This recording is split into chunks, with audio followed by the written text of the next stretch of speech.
Good morning guys! Good morning mga kabayan!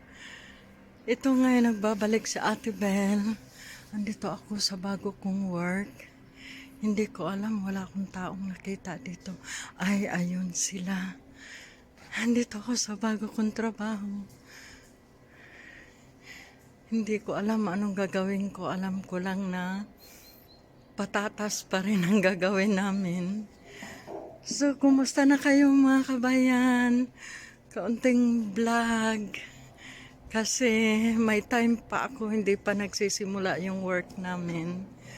At saka, busy na yung mga kasama ko. Ako lang nag-iisang babae dito. Ang mga kasama ko, puro mga lalaki na farmer. Ipapakita ko sa inyo. Nakita ninyo, busy sila masyado sa prepare kung saan dadaan yung mga patatas na kukontrolin namin papuntang box. Sobrang busy nila. Yan ang haba ng machine, di ba? Hanggang dulo. Yung dulo, yan ang mga box na paglagyan ng mga patatas.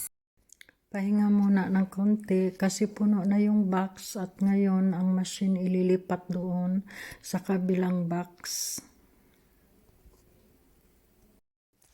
Pahinga uli kami, naubusan kami ng patatas sa likod.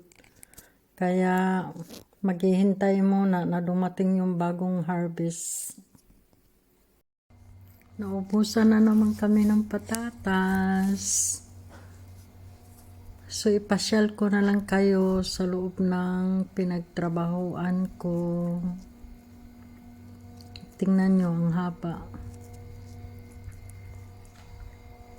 Lakad lang. Diba? Mahaba siya. Diyan dumadaan yung mga patatas. At yung palit nakita nyo, diyan ako pumapatong.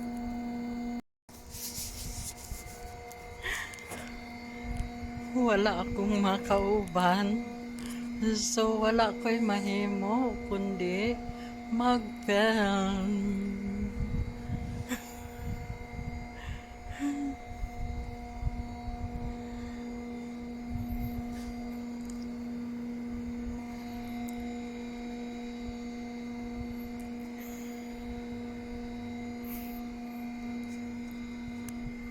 Ako lang mag-isa dito.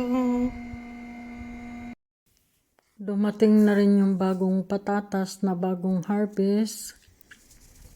Makikita ninyo, ilulod na siya at pagkatapos ilod dyan lahat, pwede na uli kaming magsimula sa pagtatrabaho. Hintayin na lang siya na matapos. Makapagsimula na rin kami. Tapos na rin yung pahinga.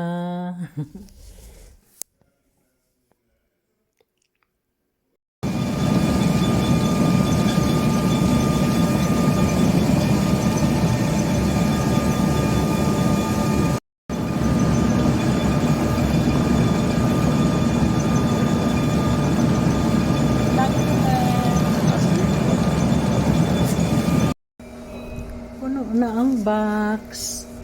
Ngayon magliligpit na lang ako at ako'y uuwi na kasi ang oras ay almost 5 p.m.